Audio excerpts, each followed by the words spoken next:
Hello, everybody, and welcome to Bugbears Basement. This is Chester C. Busby III, and I'm very, very happy to have you guys with us. And we got ourselves a Gehenna Rising Vampire the Masquerade game. We're going to be getting in here today, continuing the story. We've been having a lot of fun with it, and happy you guys come over here and join us. Do keep in mind, as we always do in the beginning of the show, and let you know that we have a bunch of links. Please check them out, particularly the Fanspeak on Facebook one. But also keep in mind there are links down there to my Twitter and Facebook. You can contact me directly, say you want to be on the show or you want to be in the Drone Recorded Fan Edition or whatever. If you need to get in touch with us, please do get in touch with us because this channel is all about the fans, and we're certainly interested in interacting with you guys, or more importantly, getting you on here to talk to you, as you've seen dozens of people do since we started streaming about September last year, I'd say. It's been quite a while. We're having fun. Pixel says, just waiting on Chester. Well, thanks, Pixel. Hey, dude. How you doing? Good. Just getting my mic set up here. Hopefully it's okay. Okay, you get you're on your other account. You're not on your Pixel account, You're showing your name. Uh-oh. Doxing himself, man. Doxing himself. But he'll be back in a second. Excuse me. But yeah, of course, before we start doing whatever we do on any day, we always try to kill a little bit of time, try to let more people get in here and warm up a little bit. While we're waiting for Pixel to come back, because he's got a bit of an announcement, which is going to be fun. Let's come over and say hello to our players for today. How you doing, Mox? Pretty good. How are you, Chester? I am rock and rolling, dude. I'm doing really well. We've been having like constant rain for quite a while, but which is weird because the rain is usually in June, and here we are in the middle of July, and we still got rain. But it's an odd year. At least the good thing is it's a little bit cooler year, because the humid summers here about kill you. You know. That's good then. No, yeah, it is. It is a good thing. How about you, Bob? How you doing today? Doing good, man. How you guys doing? Great, man. You got one of those names, Bob. It just, comes off the tongue, Bob. It's high tea. Bob. It is Bob. Well, it's also I don't know, high tea. It's these days these youngins here have created their own new colloquial term that use the word Bob to refer to tits. When I don't know why they don't just say tits instead of Bob, but Bob's. I reject that. Everybody loves Bob's. Everyone does love Bob's. I'm just curious why they decided to create this this new term and just saying boobs or tits or breasts or breasticles or what's the aversion? I don't understand. I don't know. Maybe they're afraid they're gonna get censored. Everybody loves tits. Women even love tits. What the hell, dude? I mean, really. But anyway, very nice to have It's you a here, crazy Bob. world, brother. It is a crazy world, man. I'm glad to be here, man. I'm glad we're actually gonna be able to get inside this thing. Yeah, no, I don't know how I'm going to transition from getting inside Bob's to Pixel, but hey, Pixel. Hello again. Damn Discord, man. I've got 3 different browsers set up, and all of them are logged into the Pixel account except for one, and of course it defaulted to that one. So good times. Great, dude. Yeah, no, you don't want to dox yourself over here. I mean, it's all good. Well, actually, inside this community, I think it's fine, but Pixel can make a cover crasher Bob's edition. He could. There we go. He could.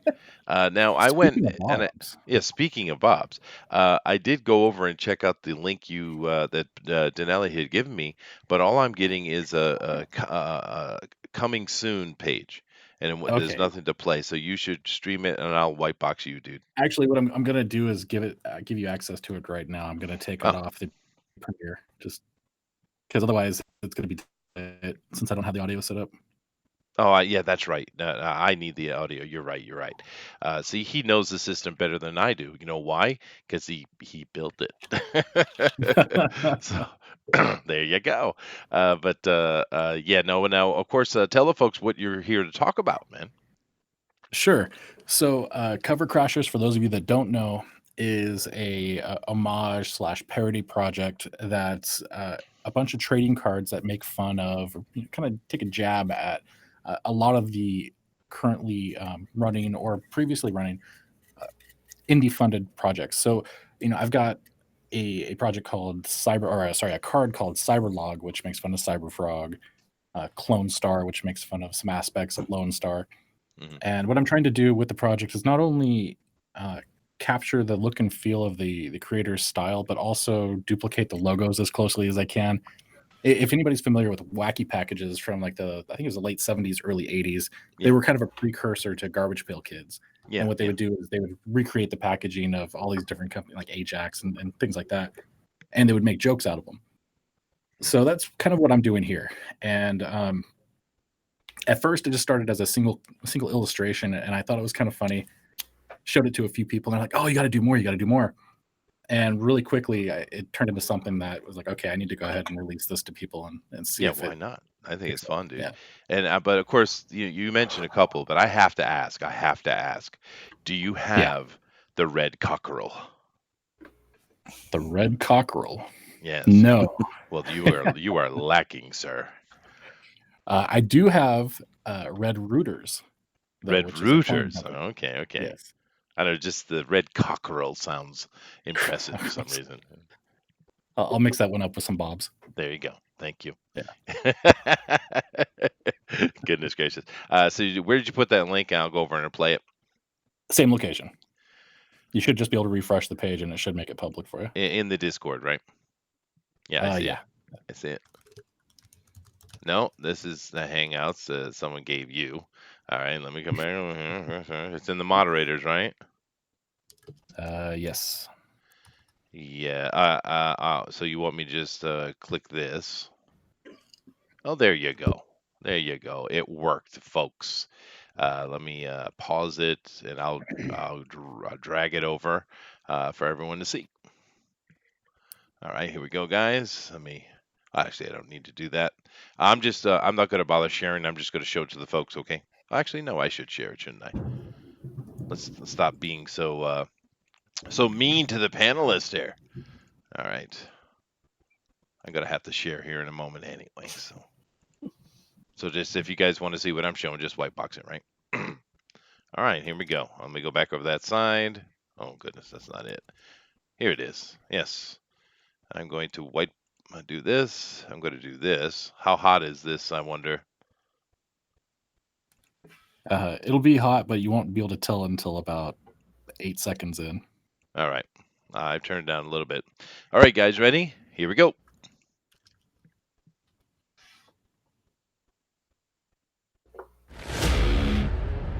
Oh.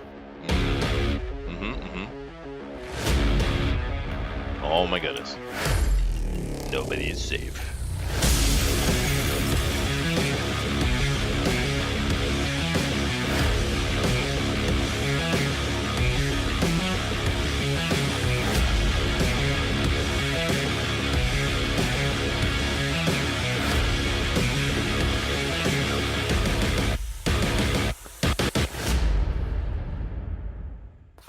Pixel Trader's a genius, man.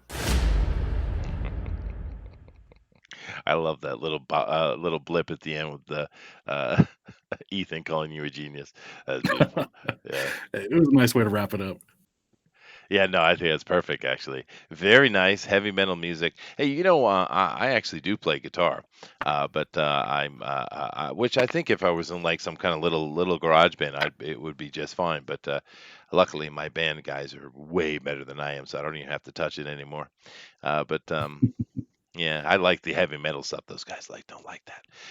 They're 70s all the way. But I'm glad hearing really good music in there, dude. So, excuse me.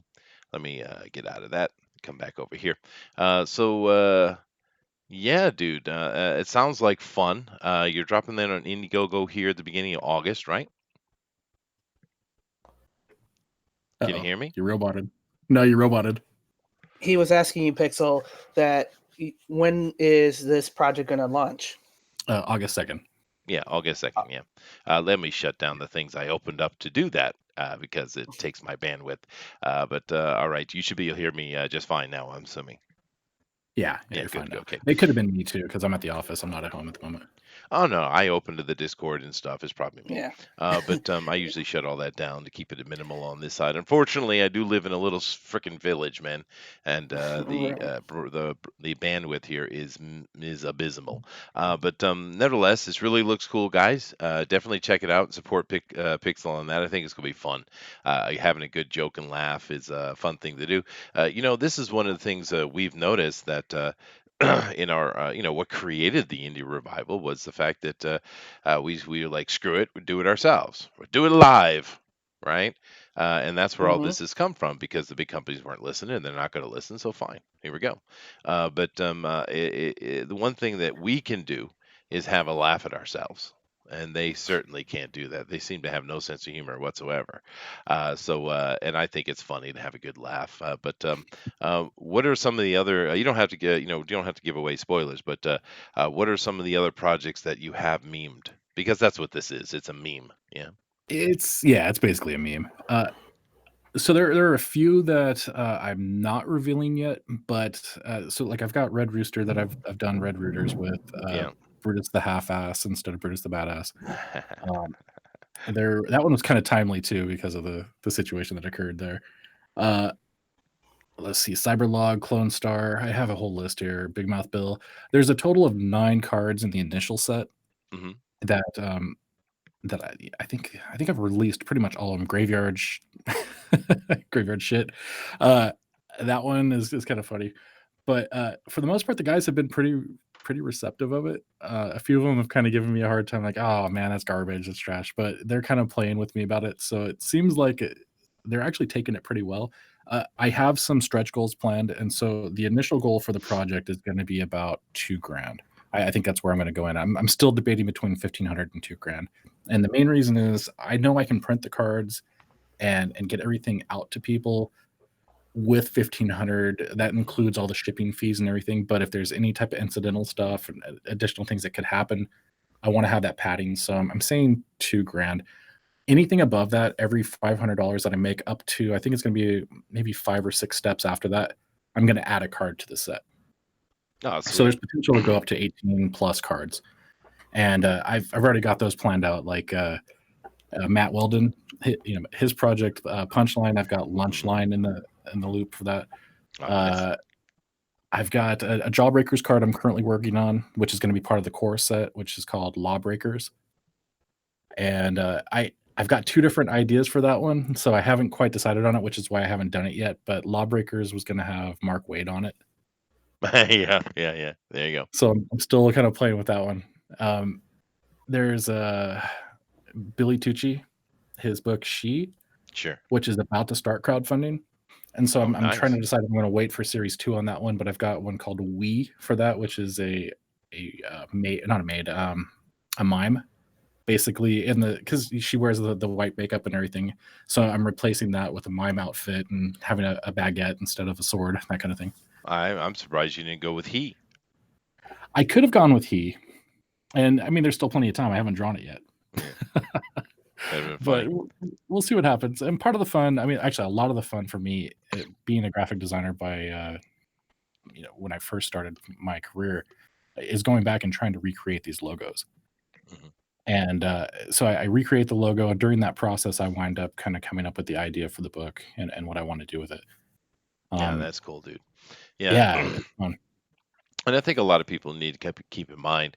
I mean, when you get in here and do Kickstarter or Indiegogo or what have you, and I understand people say, "Well, Kickstarter did this." Well, Indiegogo's done that. So it's either way, it doesn't matter.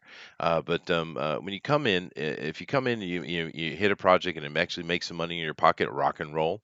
But in general, I think a lot of the unknowns, you're just coming in here trying to make a name for yourself, what you're trying to do. So I would suggest, if you have a good idea, you should go ahead and try, and don't worry about trying to make tons and tons of cash. Although I know a pixel trader is imagining $1 million in his pocket, but you know what I mean. I'm just kidding. But Oh man, I'm just imagining that it's going to fund at this point. I don't know how it's going to do. I'm hoping people like it and they're willing to back it, and we'll see how it goes. There's some extra stuff coming along too. I know you and I had talked about wanting to include a little something for backers, Yeah. which we we can talk about later. I think you already mentioned it, that we were kind of working on a little bit more along the same line as parody.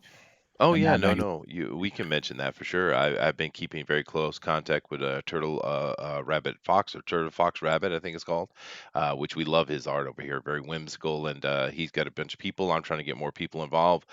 We're just going to do like it's just a fun little thing. It's not serious, but we're going to do a woke magazine as a parody to Mad Magazine. Actually, I've seen a couple of his takes on what's the name of Newman there? What's the full name on Newman? Yeah, Alfred Newman. Yeah, and the Yeah, character, the mad character. I've seen a couple of yeah. his takes uh, on it so far. We haven't come up with a decision on what's the final on that, but he's trying to create the woke version of it. It looks funny. If there's any writers or artists out there that want to get involved with that, just write little skits, Mad Magazine style skits. We'd love it. This isn't a thing about making money or anything, guys. It's just having fun and putting some stuff together. And Pixel here will. I was talking about dropping that with his campaign, and I think it'll be fun, dude. Yeah, definitely. Yeah, I'm just trying to get him to finish the Newman parody right now. Nice. Yeah, Nice. yeah. Yeah. He came The up other with a thing is couple probably of yeah. The first one he came up was actually perfect, but it was too on the nose. okay. It was a red hair screaming Mimi, Yeah. Nice. Nice. Yeah. As far as the money goes for this thing, breaking even is at least the bare minimum I wanted to do, which is why I didn't go flexible. I just want to make sure I make enough to get it finished, get it out to people.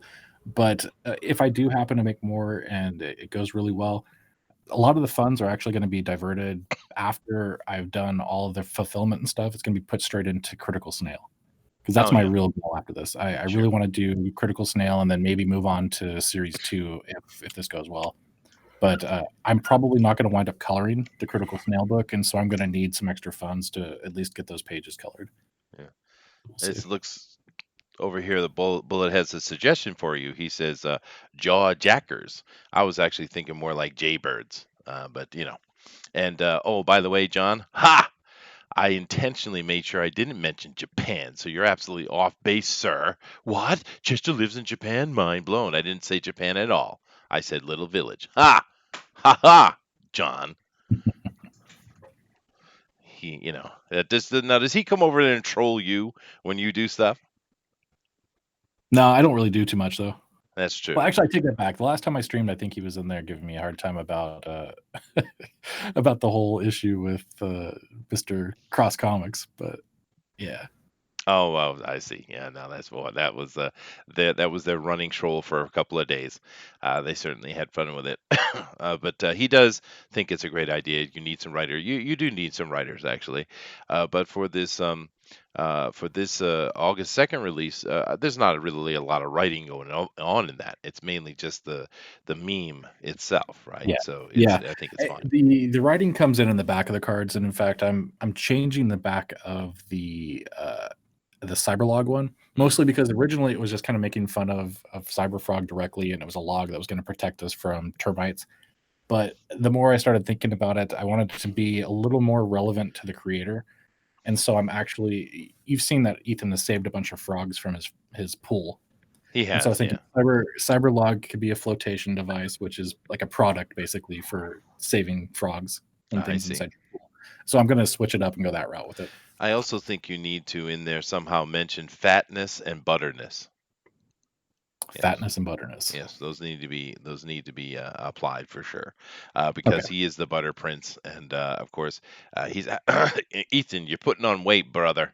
You're putting on weight, and we all understand it. We're all over here. We understand weight issues, but dude, back up on that cake and pie. That pie's getting to your face there, brother. I'm gonna catch hell for that. You watch. Anyway, but I'll back you up on that, man. Yeah, well, whatever. Just joking around. But thank you very much, Pixel. Definitely keep an eye out for that. And of course, we'll drop the announcement and actually have Pixel come on, of course, and show off everything and we'll do the Indiegogo run with him as we usually do.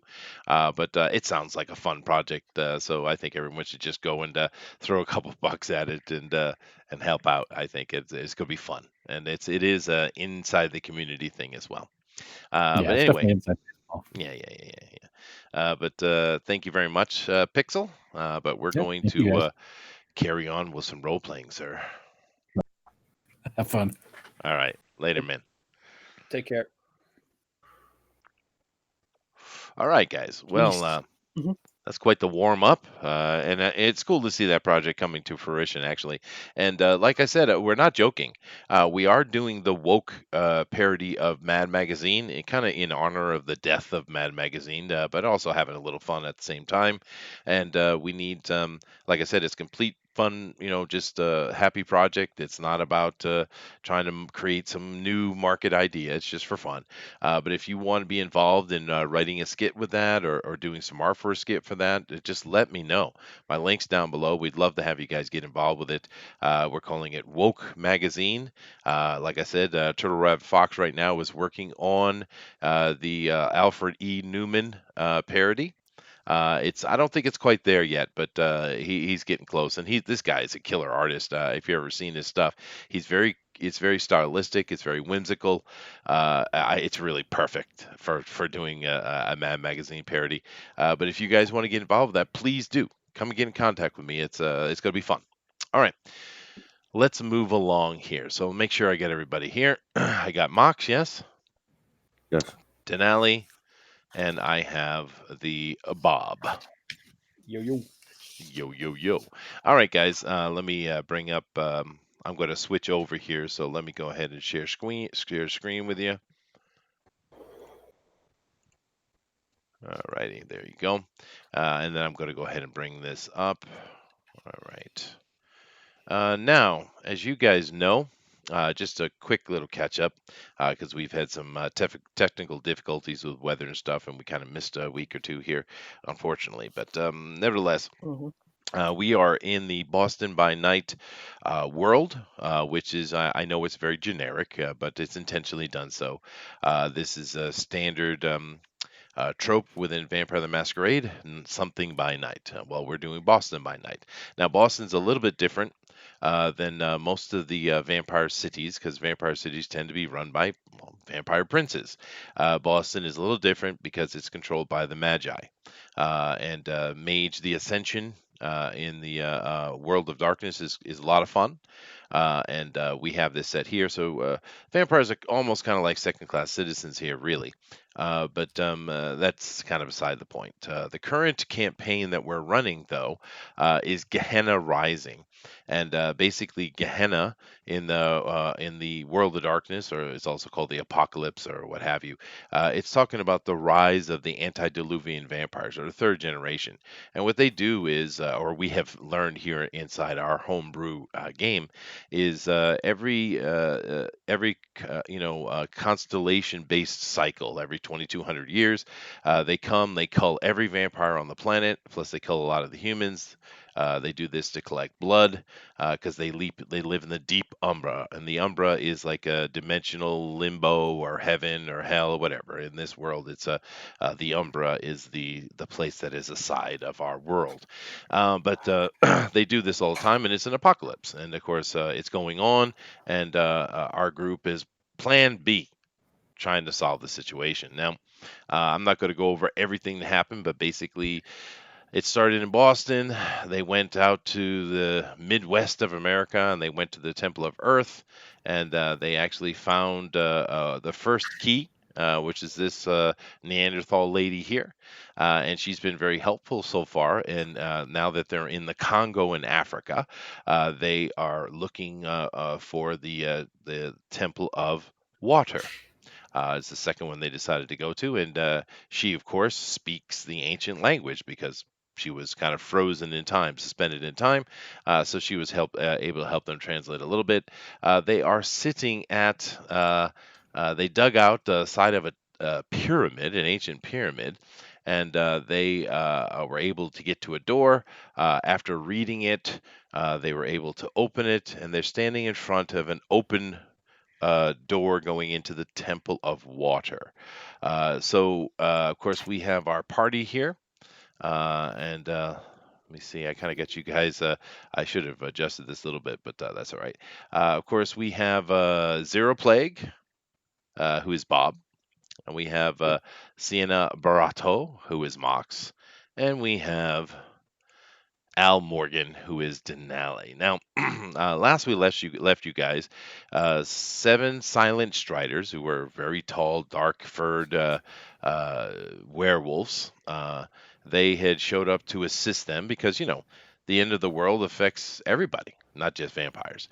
So they were sent to help from the Camarilla, and because everyone's working together right now, and not from the Camarilla. Actually, they were sent by someone else, but it doesn't matter right now. But you guys are sitting in front of this doorway, looking into just utter darkness. It's going into this pyramid. You have a satellite scan, a deep Earth scan of it, and it shows this complex is absolutely enormous.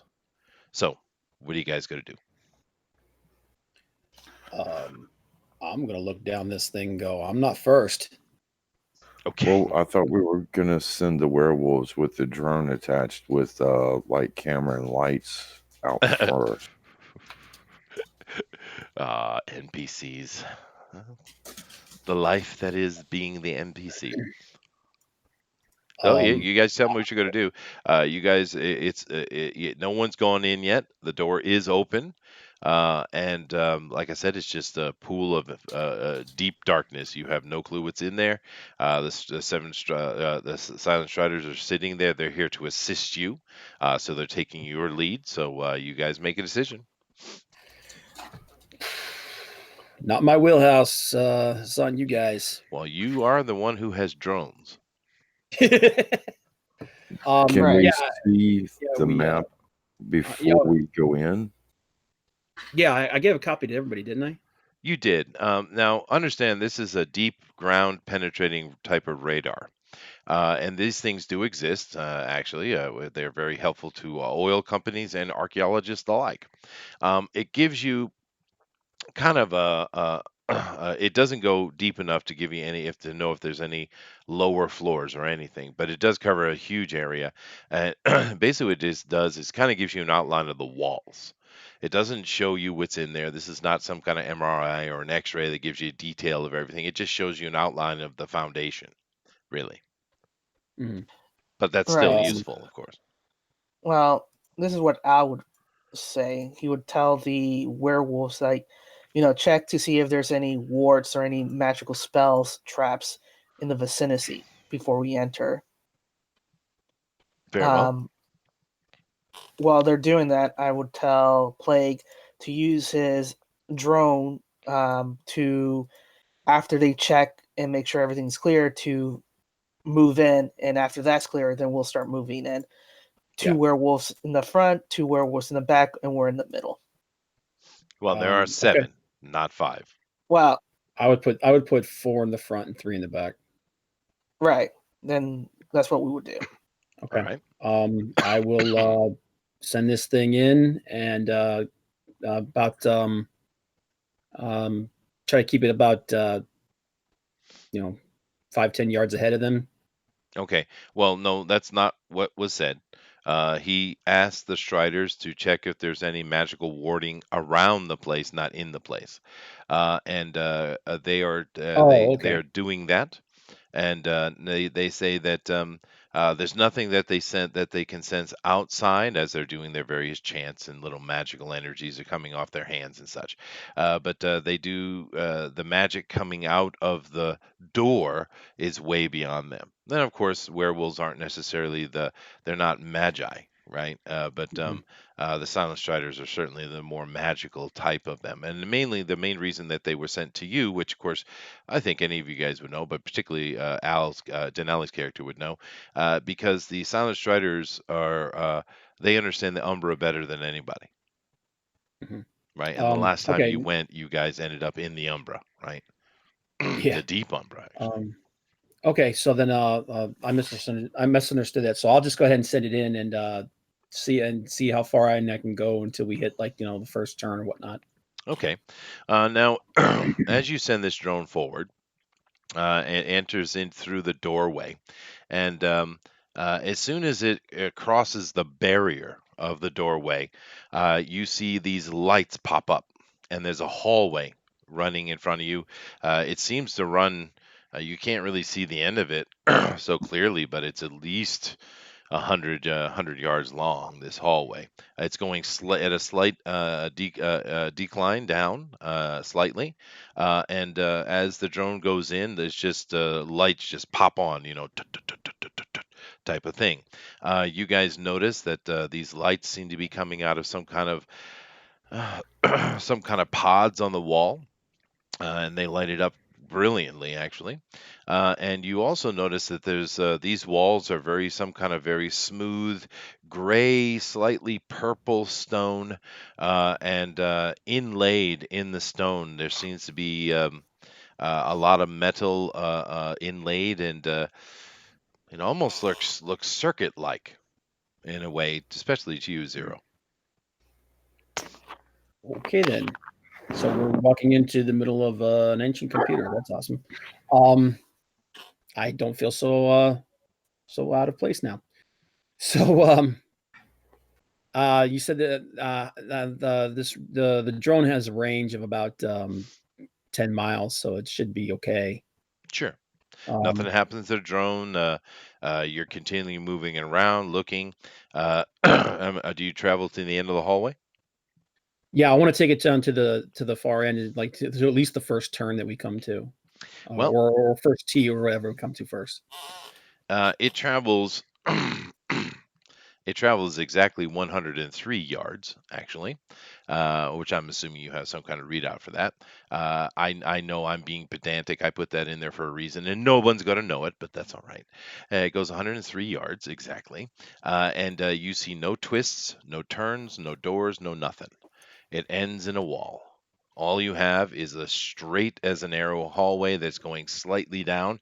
I would say it only drops about 3 or 4 degrees during that progress. There are these light balls sitting on the side of the walls that are lighting it up perfectly.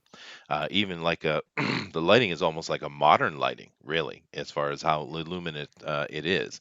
But and then there's like this silver metallic circuitry inlaid into this pinkish gray stone or gray pinkish stone. Okay. Well, I don't see any immediate danger in this thing, so you guys want to head in here, or Do I recognize anything? Sorry. Nothing stands out. Okay. Sienna? What do you think? It's I mean, it looks safe to me. What do you think?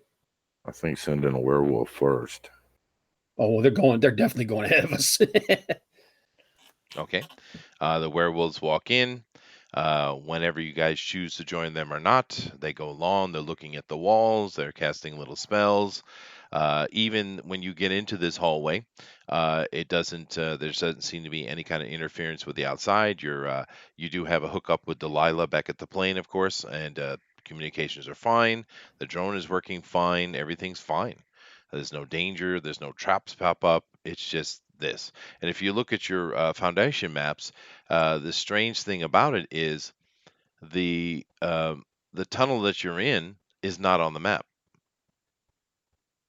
Okay, so maybe I'm spitballing here because I like I said, you know more about this magic stuff than I do. Is the pyramid just some kind of a device that powers the door and the door takes us somewhere else? Because this thing's not on the map. Could definitely be. I mean, we did step. Do we recognize any of the same structure from the last temple? No, actually, and one thing you do notice, because I mentioned this last time, it was an offhand comment that you might not have remembered, but I did say when the door opened, it came with Mhm. a sucking and it blew out, and the air sounded like a million. Excuse me, smelled like a million-year-old grave. I said, right? Mhm. uh, Right. or something akin to that. And so, what you kind of have an assumption with the logical brains that your characters have, that the Temple of Earth that you went to first. Remember, I showed you a city. As a matter of fact, I'll show it again. It was this right here, right?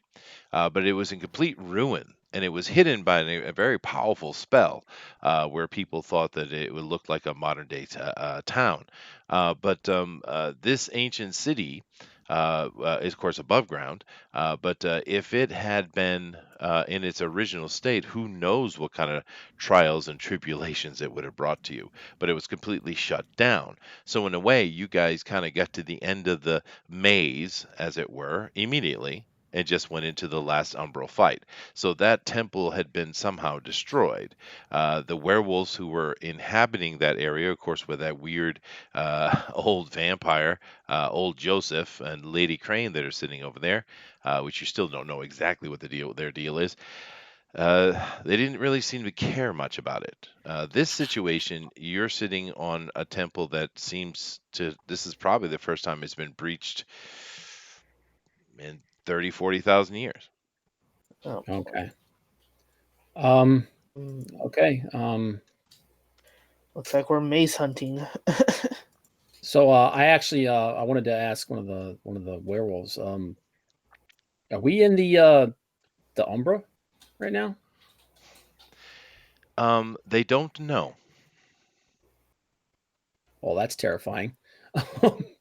And by the way, I'm saying all this in characters. Well, great. All right. What do you guys think? Just keep going and Let's put markers and see if there's any changes oh, as we walk back and then we walk forward. If there's changes, that means that the walls are moving and we can't trust the sense.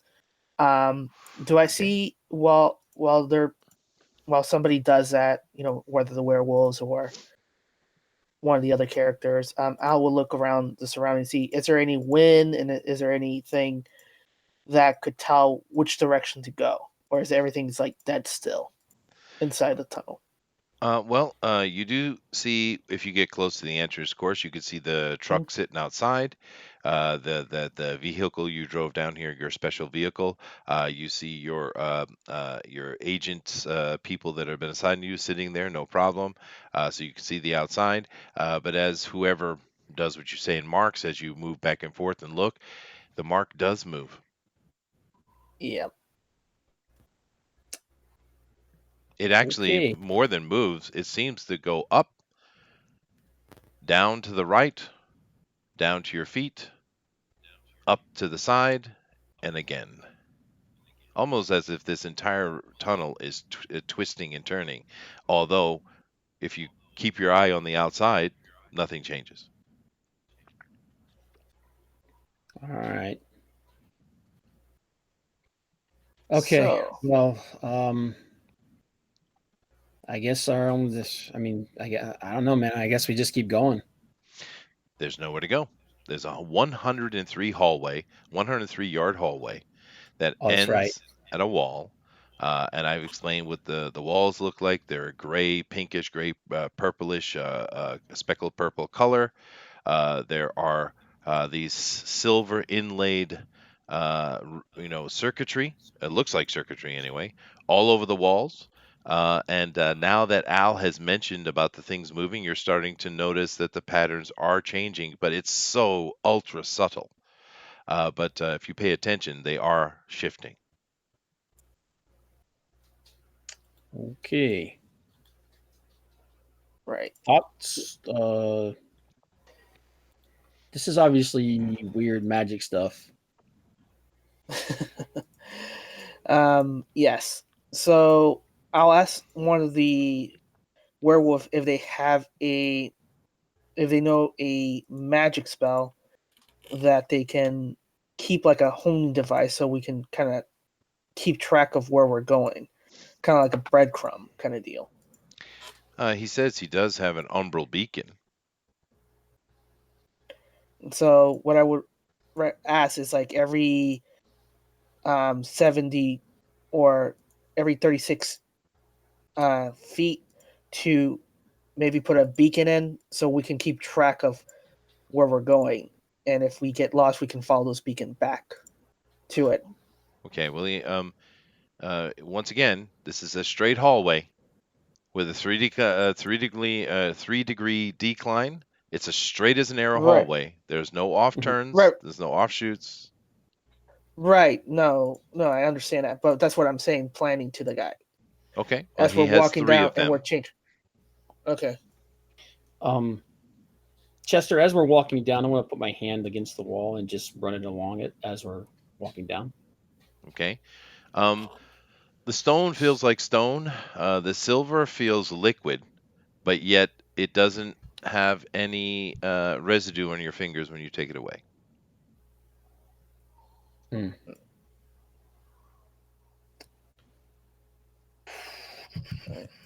I'm stumped. Let's well, Like I I said, think we just need to keep moving. okay. Well, we're going to hit the end of the hallway again. Well, we already hit it once. Now, this been paying attention because they know how this technology operates, or this techno magic operates, and they're saying that they are definitely we are definitely shifting within the Umbra. Okay. So we're in the Umbra, and how are the beacons shifting? The beacons aren't shifting, but the room is. This hallway is How- shifting within the Umbra. How's the room shifting? Which direction? They're not sure. They think it seems to be going through there's a cycle for sure, and it seems they think maybe from a more shallow Umbra to a deeper Umbra. Okay. What is the pattern they see? The From the pattern shadow. is in 3, and they can't answer this completely, but they feel it's shallow, middle, deep, shallow, middle, deep, Oh, deep. deep, deep, shallow, deep, and then it repeats. Okay. All right. So Al pulls up a notebook from his pack and starts writing that information down. Is from what it is doing. Does that seem like Morse code or some kind of message? Not can be that you know deciphered? of, but you do have to keep in mind the Morse code was created in the 19th century, not Right, the but not BC 30 something, 30,000 Can something. well, you never Can- know. Can my character walk up to the stone wall at the end of the hallway and tap that same rhythm on the wall? Sure. You do so. Okay. And nothing happens. Solid stone, by the way. And by the way, that end of the hallway, there is no metal inlay at all.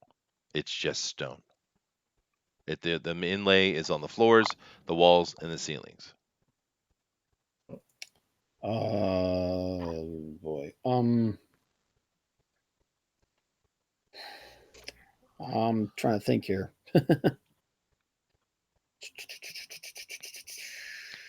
You've been in here long enough. Plague, give me a. Do you have computers, or I know you have computers? Do you have like software or anything like that? I have technology. I have. Probably just computers. Give me a computer roll, Okay. please. Okay.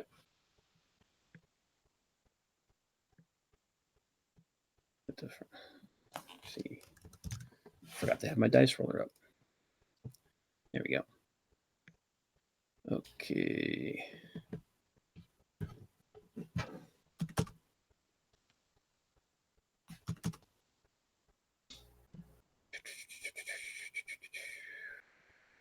Yeah. 7, 8, and 10. No ones. No one's. Okay. This you've been walking up and down this hallway quite a bit, paying attention, looking at it. It is really kind of got in your eye, that in your mind that this really looks like programming to you, the circuitry, the patterns. And after really taking a good look at it, you believe that this circuitry on the board is a fourth dimensional program. Okay. What is your intelligence? My intelligence is a 5. Yeah, okay. Yeah, okay. Fourth dimensional program. Just want to make sure I wasn't saying that to a 2 intelligence. That wouldn't make no sense. Yeah.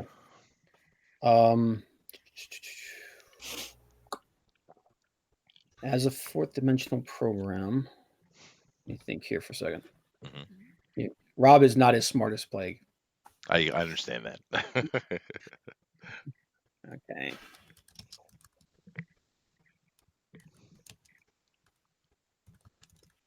Okay. So, fourth dimensional program. So,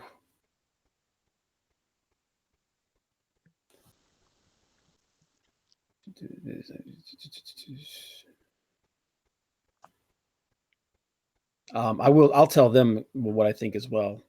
Okay. And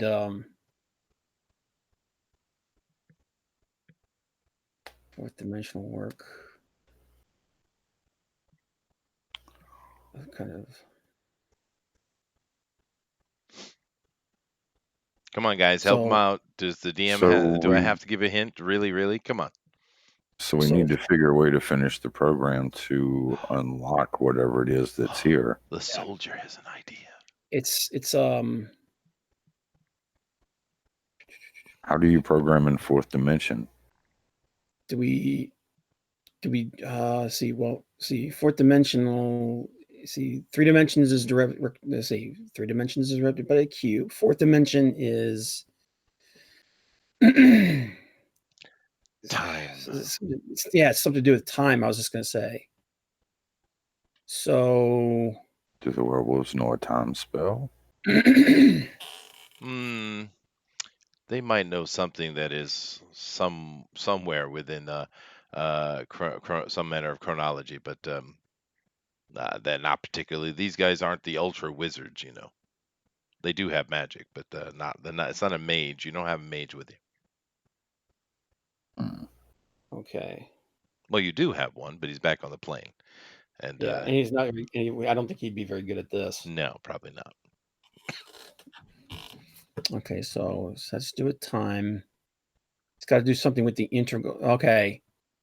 The integral, the pattern that we had. Mhm. Could you repeat what the pattern was again? Sure. Shallow, mid, deep. Shallow, mid, deep. Deep, deep, shallow, deep. Okay. And the circuitry is rotating from left to up to right to down, left to up to right to down. Okay.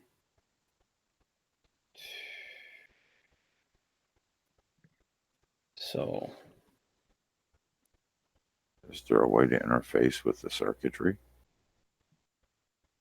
Well, he did touch it. It is liquid to the touch. yeah. What if you put blood in the liquid?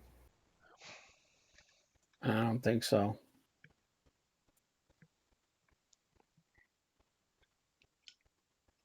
So it has to do with the timing.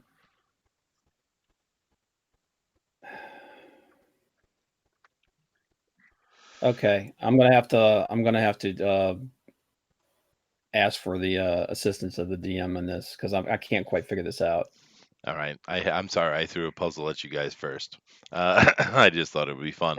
Dungeon No, it's crawls cool. involve puzzles, so I wanted to give a good one Yeah. off the top. All right. Well, what you have is a rotating interval, right? You Mhm. also have a movement through time and space through the Umbra, because the Umbra is not only space, it is also time, right? Mhm. And you guys, you guys with the cult, which you all have, you have a rough understanding of that the Umbra time in the Umbra is bizarre. Denali understands this better than the rest of you, but of course the Silent Striders understand it ultimately. But you, because you have these intervals, you have a circuitry that is moving around ever so subtly. The suggestion from the DM is to code out the circuitry. Code out the circuitry onto the wall that doesn't have any on it. Well, you have, I'm sure, a pad of some kind where you can Mhm. try to figure out what the you could try to write down in a more modern day way what the code looks like. What would it look like? I mean, computer programming is what? What is it based upon? It's based upon zeros and ones. It's So based upon zero ones. This is a fourth dimensional slide, so therefore it's based on zeros, ones, and twos and threes. Mhm. Okay. I will do that then. All right. You take a little time with this. Everyone else is stumped. They don't know what to do. But as you code this out, you find that there is a rhythm in the circuitry that seems to match the umbral pulsing that is going on with the shallow, mid, deep, shallow, mid, deep, deep, deep, shallow, deep, right? There's a rhythm within the circuitry that is matching that. It takes a little bit of time going up and down the hallway, but the circuitry here is not like there's millions of parts. It's actually very limited.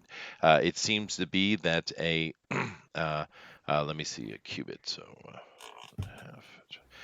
there is about a little over 6 foot of hallway. You see the pattern repeating over and over and over and over again.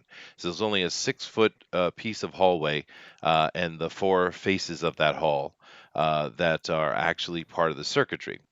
So you kind of write that down, you get that pattern, and you kind of translate it into your modern thinking. Now you think you have an understanding of a code that needs to be put in.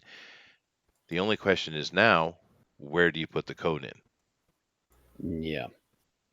and how?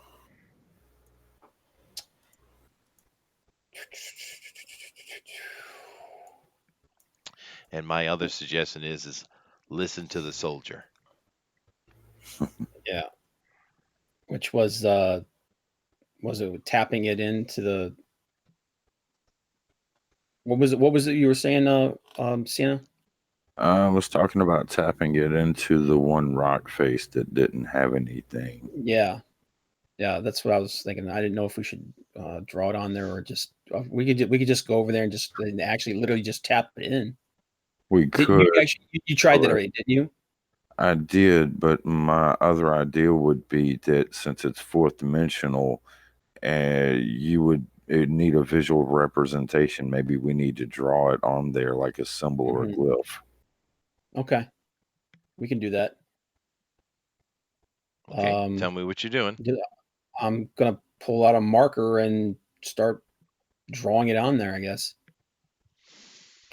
Okay, you put it into physical representation. You try to represent it in a couple of ways. You try it in a more modern way. You try kind of using the circuitry. You scribble all over this wall, and nothing happens. Okay. I would bite his finger, draw blood, and kind of trace the symbols that he drew over and see if anything happens.